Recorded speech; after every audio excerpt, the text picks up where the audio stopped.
What's up, guys? Back here with another week of DFS golf.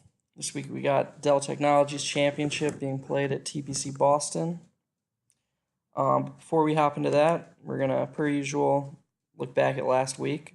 I had probably my single worst week of DFS golf last week, so feeling a little bit extra reflective. I saved at least the top of my rankings from last week's fields. Let's take a look at that real quick.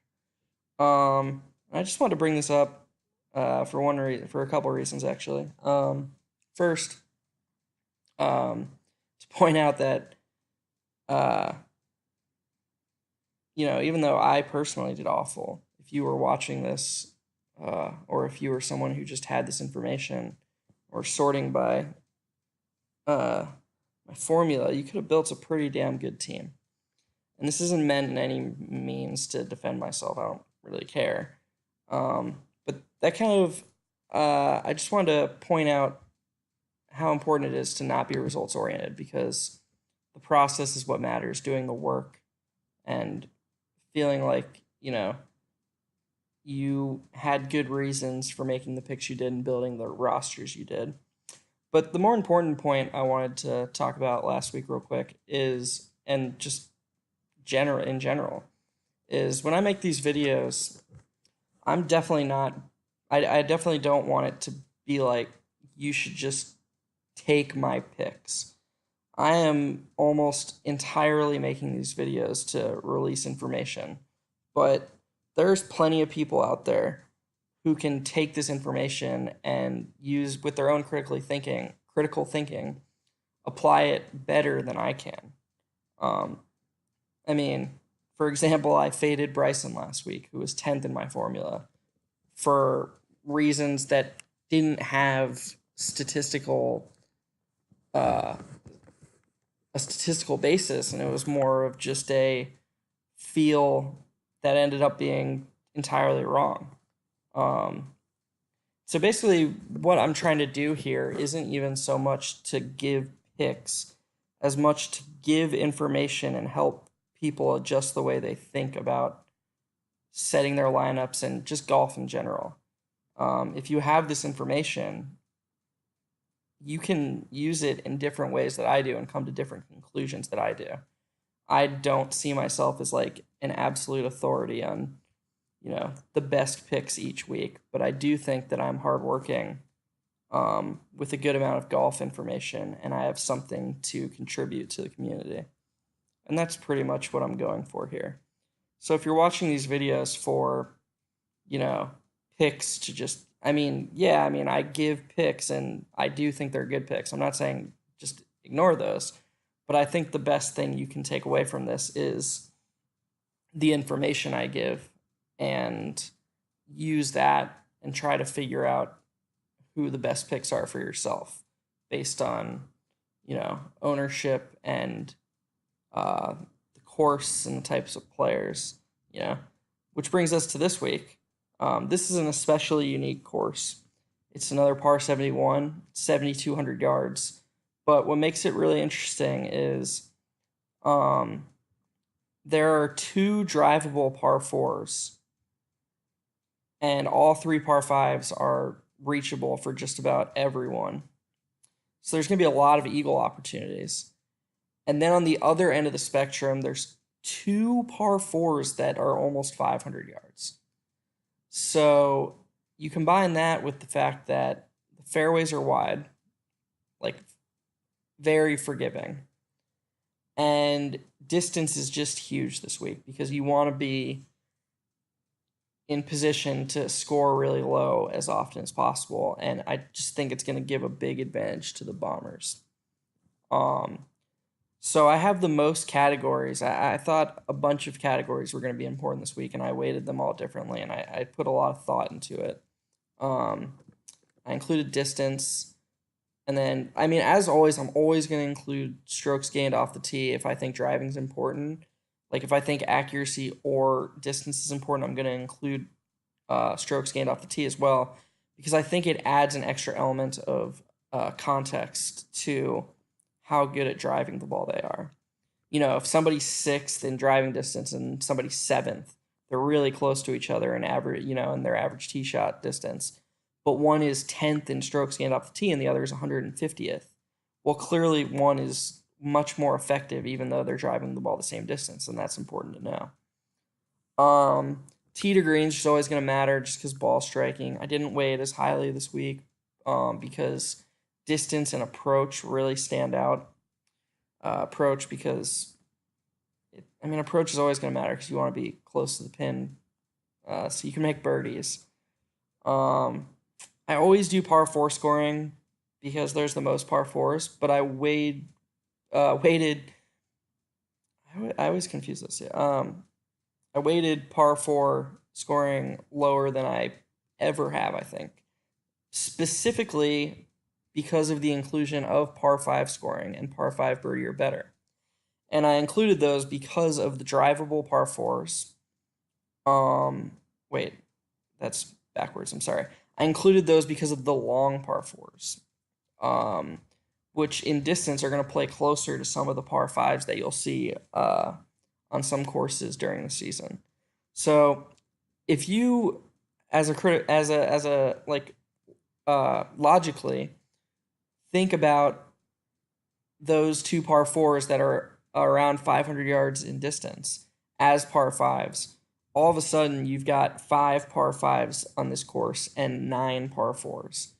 So you can't only use par 4 scoring and not use par 5 scoring because people who score on par 5s are probably going to play those long par 4s better than people who don't play par 5s well.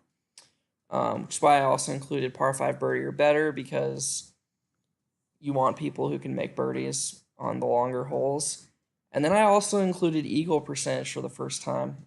And I did that because eagle percentage and scrambling for the same reason. I didn't mention putting, which I always put in because I just think you want the guys who are going to make putts. And of course, my overall strategy seems to be, you find the ball strikers, and like a really good ball striker is more likely to get hot with his putter than a really good putter is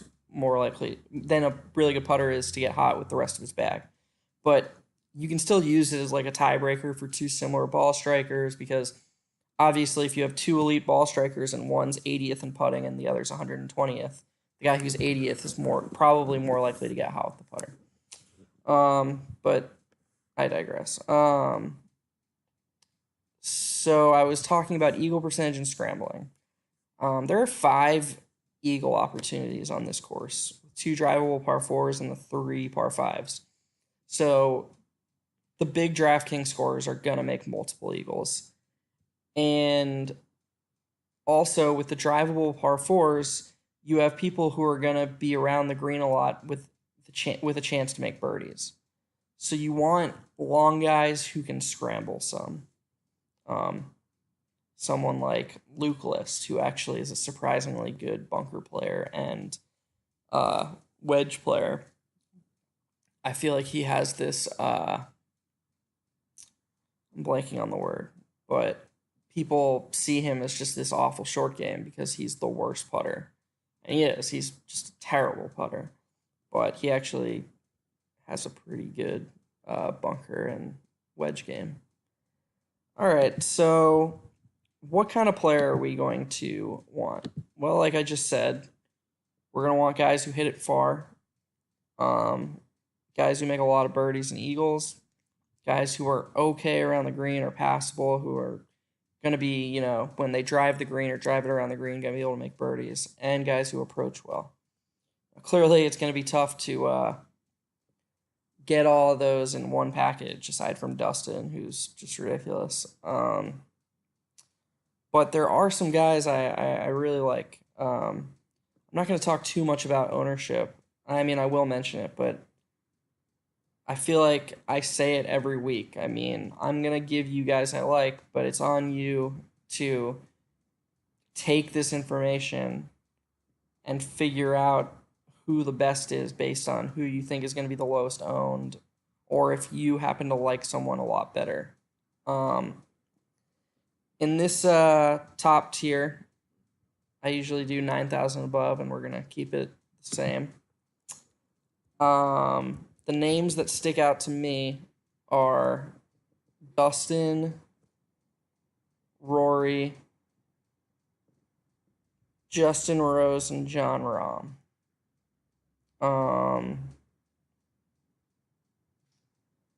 So Dustin is always he's just always gonna rate out well. But if last week tells us anything, it's that with this many big names, nobody was really that high owned besides Tiger. And man, going with Tiger last week was just a disaster of a decision.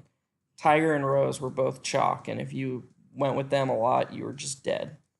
And Tiger will probably be around the same owned this week as well. I do like him a little bit more this week. Well, I mean, I liked him last week, but I actually do think he's an interesting play this week because driving accuracy doesn't really matter as much as his distance, and he hits it plenty far. He's really good at approach. So I wouldn't be shocked if Tiger played well, but you've just got to be prepared for his ownership to be really high. But back to what I was saying, Dustin, I mean, he might not be over 20% owned, and he could just destroy this course. Justin Thomas could too. And Justin Thomas will probably, besides Rory, be the lowest owned of the top 6. It just always works out that way. Brooks is really hot, I feel like, and he's 400 cheaper. I feel like a lot of people look at those two, and if they want to go, one of the top 3 guys, they'll just be like, Brooks has won 2 of the last 3 majors, and he's the cheapest. And that's what they will think.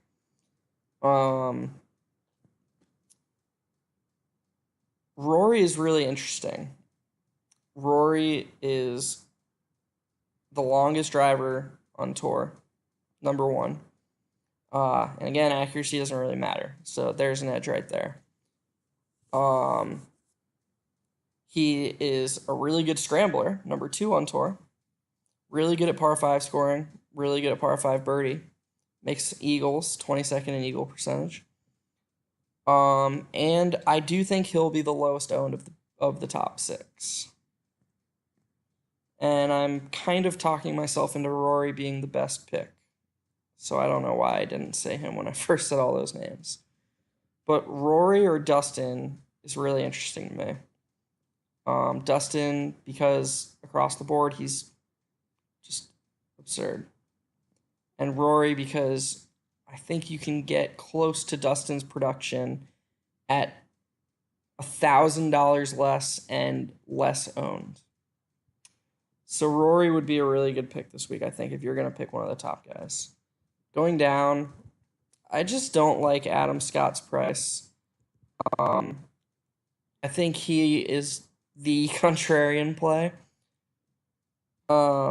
Because I just can't see how he's going to be higher than 10% owned. I don't like Justin Rose is 400 cheaper than he was last week when he was laughably cheap. And I just don't see how anybody's going to go Adam Scott at 9,400 when you just have Justin Rose sitting there at 9,300. And then Rahm is just a really, really good driver of the ball who is capable of putting a lot of birdies and eagles together on, when his driver's going.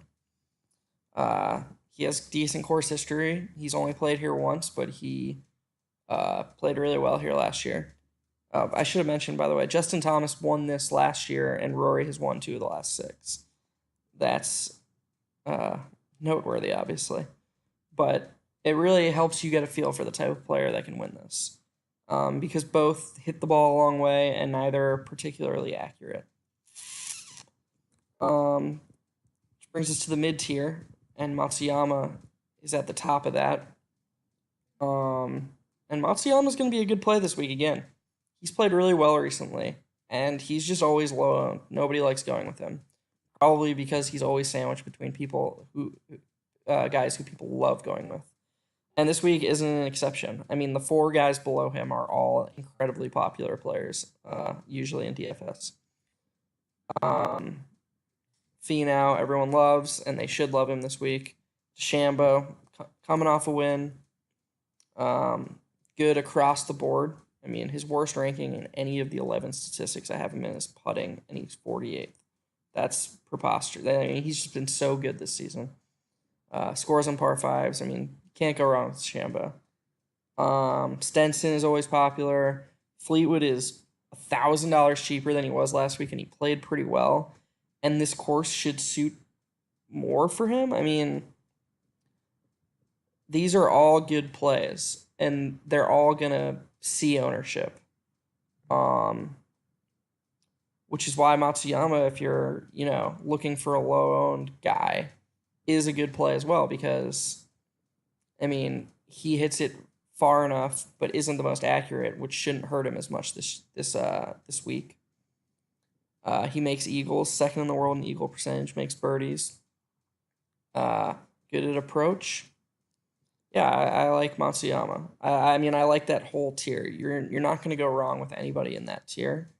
What you got to figure out is how you project them personally, as far as who you like and who you don't like, and how much you care about their ownership. Because if you think the gap between Finau to Shambo is bigger than I was just making it out to be with Matsuyama, then you probably want to go down and just go with Finau or DeChambeau. Phil is another interesting play. He'll probably be popular, which is really weird because, I mean, his Sunday should leave a bad taste in people's mouth. And he was 7,400 last week, and he was 9% owned. So logically, it wouldn't why if he was 9% owned last week and 7,400, why would people be dying to own him this week when he's 800 more? But with that being said, I do think his ownership will be decently higher. And it probably is because accuracy matters less, and that is his kryptonite. He did drive it really well last week, but he didn't putt well. Just last week was a really bizarre week for him. So that is that for the 8,000s. Paul Casey at 7,900 is too cheap. But he's going to be chalk. It's just I mean, I know he hasn't played well recently, but I mean, he's just too good to be that expensive. Woodland is another interesting play because he's a really good driver of the ball. I mean, I'm just going to be repeating myself a lot. I'm going to be loading up on the guys who crush it off the tee this week and just hoping that they can put it together with their putter, because I think this is one of the weeks where they have the biggest edge. So Bubba, I just think is way, way, way too cheap. A not huge bomber of the ball that I actually like this week is Kevin Na. Kevin Na is 158th in distance, but look at what he is at everything else. 32nd in approach, 23rd in par 4 scoring, 9th in scrambling, 22nd in putting, 35th in birdie or better, 42nd in par 5 scoring, 60th in par 5 birdie or better, 30th in eagles. So he manages to overcome his lack of distance. And he has all season. So I like his price at 7,400. Cabrera Bello, I mean, he's 8th in eagles. Cabrera Bello, he kind of let his owners down last week. Keegan, I don't know if you would call last week a letdown week. I mean, his Saturday was just amazing, but then, I mean, did he even top 30 at the tournament? He was just so bad on Sunday. But I mean, this is just another course that should grade out really well for him. So Keegan is the 7,200 play I would go with. I say it every week. Rio's always going to rate out well. Ben On, another really good driver of the ball at 7,000. That is way too cheap for him. He can't putt, but he can do everything else very well. I expect him to be in good positions all week. at least the first 2 days. And if he doesn't putt well, then I guess it'll be 2 days of being in really good spots and then sitting at home Saturday and Sunday wondering how none of his putts went in. Luke List at 6,900. Everybody's going to talk about List this week. That price is a joke. Fifth in distance, fourth in strokes gained off the tee, sixth in strokes gained. He's 29th in birdie or better, 17th in par 5 scoring, 16th in par 5 birdie or better. He's just another, similar to Ben On, a better Ben On at 100 less. Those two are pretty much must-owns, especially if you're going to go with Dustin this week. Dustin, Brooks, or Justin. Or even Rory. I mean, they should be in your lineup. I mean, stars and scrubs that you're getting some good scrubs this week. 6,700. I don't really like anyone at 6,800. Chappell, his stats always overrate him in my opinion because he was just so hot to start the year. But he's been really bad recently, aside from the British Open. I think he has the game for this course, and this course should, in theory, suit him, but I can't justify it to myself because I guess I overrate or could overrate recent form, and I've been fooled by him one too many times, much like Gria. But 6,700 has Cheston Hadley, Jason Kokrak, and JB Holmes, who all are just very, very solid options at this price. Holmes and Kokrak hit the crap out of it, and Cheston Hadley is just super solid across the board, sans scrambling. I mean, 9th in approach, 35th tee to green, 40th in putting.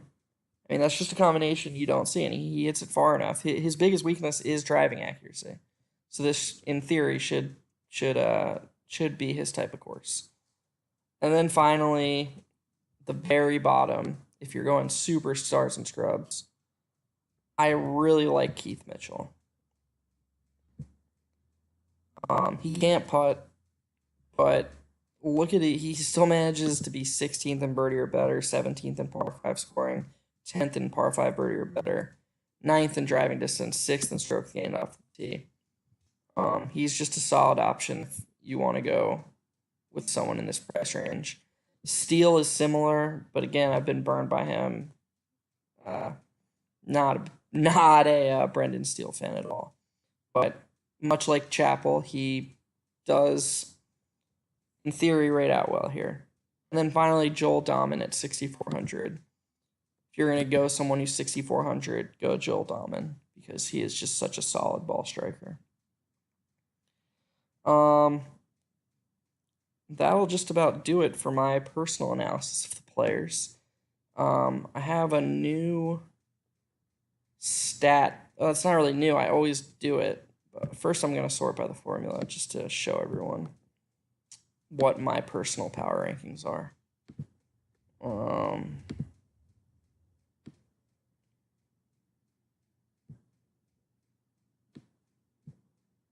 So we got Dustin and Justin pretty far ahead of the field. Bryson being third. I mean, that's interesting. But for the most part, it's pretty much, I feel like what most people would expect. Webb, I mean, Webb's ahead of Stenson. Webb will be low owned. But Webb's a guy whose driving accuracy woes won't punish him so much this week. And he's such a good ball striker and such a good putter and such a good scrambler. Webb could be a nice contrarian play to Phil, who will be higher owned, I assume. I mean, there's Ben On at 7,000 in the top 30, ahead of Patrick Reed, ahead of a bunch of people who are higher than him. Wise could be another nice play at 7,600 if you don't want to go Bubba. There's Mitchell and Dahman. I didn't say Bronson Burgoon, but his stats love him every week. he's just so, I don't even know if he's made half of his cuts, which is crazy for a guy with stats that good. So it just shows he's very volatile, which is good for GPPs. You want that for GPPs.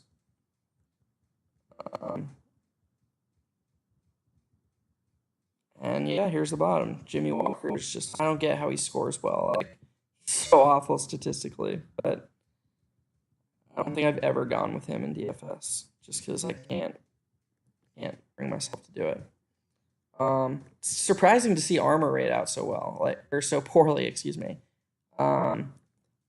Because he's someone who the stats always seem to overrate based on his early season success, which just shows that like there is merit to doing this type of work, or at least valuing this type of research, because it's not like I'm using the same stats every week and they're just spitting out the same picks every week. There is a lot of week-to-week change based on the stats I value, which, again, just shows how important it is to know the course and to do your own research on what type of player the course is going to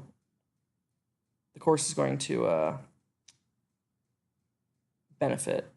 Looks like I screwed Kelly Craft with a typo here, but I can't imagine he'd rate out very well anyways. All right, so we're going to show you this new stat to end the video. So basically what this is my formula divided by price. Somebody asked me last week why I don't do that, and I was just like, I do that. I just don't know what I've never shown in the video.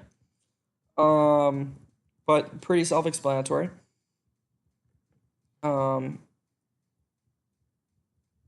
I guess I shouldn't have wasted that time in the video going through the formula because this is just a better version of it.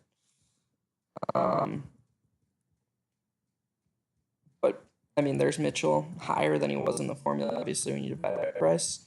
I think there's a flaw in this, too. Like, nothing's going to be perfect. But this is really going to, like, overrate the super cheap players with decent stats. Oh, right. So Rose should be higher, obviously. There was a typo that I just fixed before the video. I mean, he would be 5th if I resorted. And yeah, that'll just about do it. As always, thanks to anyone who watched. And if you have any comments or criticisms, they're always much appreciated. And I try to take everything you guys say into consideration. Good luck to everyone this week, and I will see you next week.